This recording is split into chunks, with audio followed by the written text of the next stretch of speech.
Bem-vindos ao primeiro vídeo da rúbrica Ask Bancaleiro.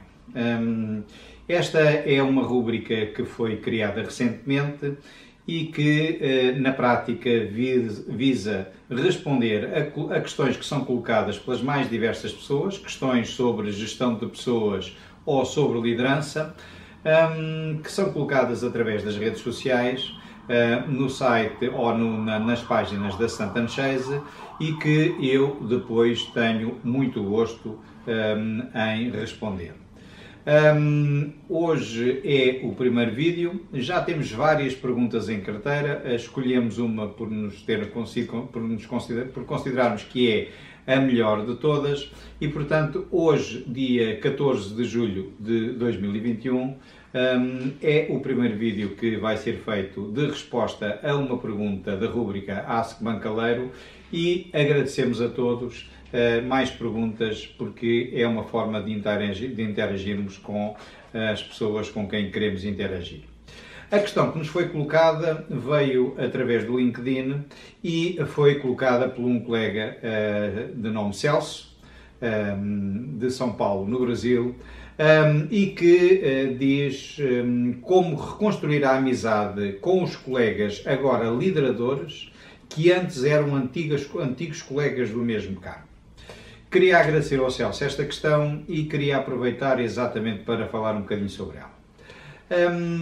Esta questão coloca-me a mim dois aspectos que são dois aspectos importantes.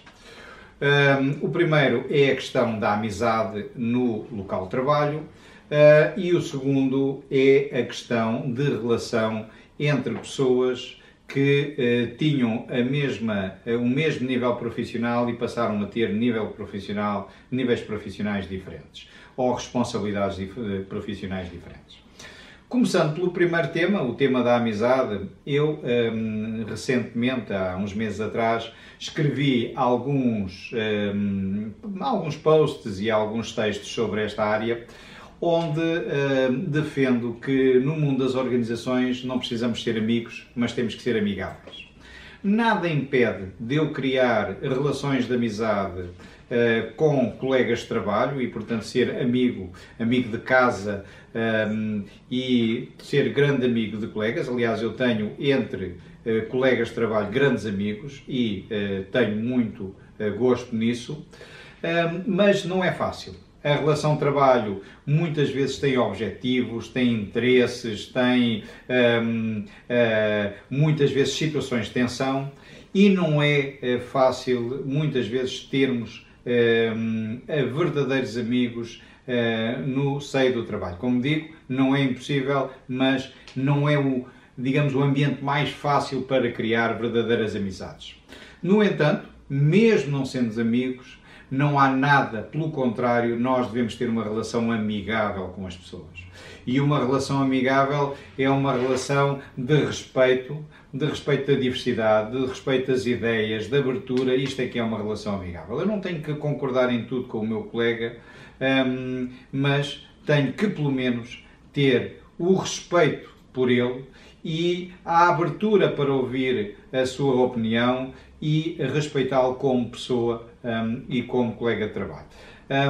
Se tivermos este tipo de atitude, podemos não ser amigos, mas temos seguramente relações amigáveis e isto é um aspecto importante. Na pergunta do Celso, eu acho que ele não se está a referir tanto aos amigos mais próximos, mas a relações amigáveis.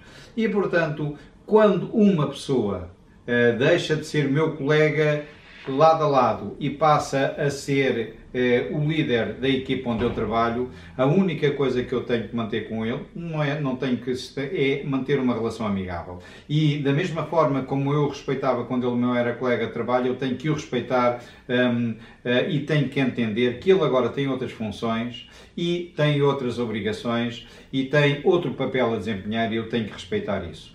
Não tenho que ter com ele uma relação de amizade, mas tenho que ter com ele uma relação amigável, uma relação de abertura, uma relação de respeito e uma relação de colaboração. Se tivermos este tipo de atitude, tanto a temos quando ele é nosso colega lado a lado, como quando ele é nosso superior hierárquico.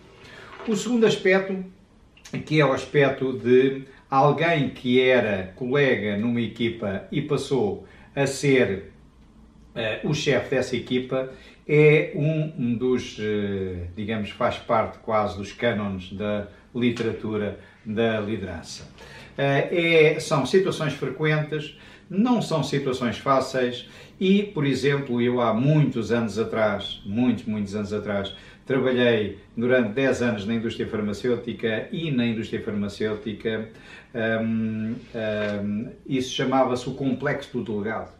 Ou seja, havia, ou o síndrome do delegado, havia um conjunto de pessoas que tinham sido delegados de informação médica e, de repente, passavam a liderar uma equipa de delegados de informação médica, onde muitas vezes estavam os seus antigos colegas de trabalho. Alguns destes colegas que passavam à posição de chefes regionais de vendas, supervisor de vendas, como lhe queira chamar, de líderes de uma equipa, alguns deles adaptavam-se, percebiam qual era o novo papel e passavam a exercer bem o novo papel. Outros sofriam daquilo que nós chamamos o síndrome do delegado ou o complexo do delegado e nunca se libertavam da figura e do papel do delegado. E eram perfeitamente incapazes de perceber que tinham tido tinham passado a ter outras responsabilidades, tinham outros objetivos e tinham outro papel a desempenhar. E continuavam a ser essencialmente delegados de informação médica que de vez em quando tinham que dar ordens aos seus colegas de trabalho. Alguém que vai para uma função de liderança sabe que vai passar a ter que gerir muito melhor dois interesses diferentes. O interesse da equipa, o interesse do delegado de informação médica, o interesse da pessoa que é liderada e o interesse da organização. Um gestor de uma equipa, um líder de uma equipa, tem sempre estas duas componentes. Por um lado, ele tem que defender os interesses da organização, ele tem que atingir os objetivos da organização, ele tem que fazer cumprir as regras, as guidelines, as orientações da organização, da empresa, e isto é fundamental, faz parte do seu papel, mas por outro lado, ele também tem deveres de respeito, de desenvolvimento, de dar a possibilidade às pessoas que são da sua equipa também de contribuírem e de serem ouvidas. É este duplo papel que o líder tem, o papel de defender a organização e o papel de defender as pessoas, é este equilíbrio que muitos deles não sabem fazer. Alguns, quando passam a chefes de equipa, a líderes de equipa, tornam-se autênticos carrascos e esquecem-se que já foram delegados de informação médica, já foram vendedores, já fizeram parte de uma equipa e que a força de uma equipa está também na capacidade de ser equipa, e esquecem-se disso. Outros, pelo contrário, passam a liderar uma equipa e esquecem-se que passam a ter um papel de maior dever e de responsabilidade por atingir os objetivos da organização.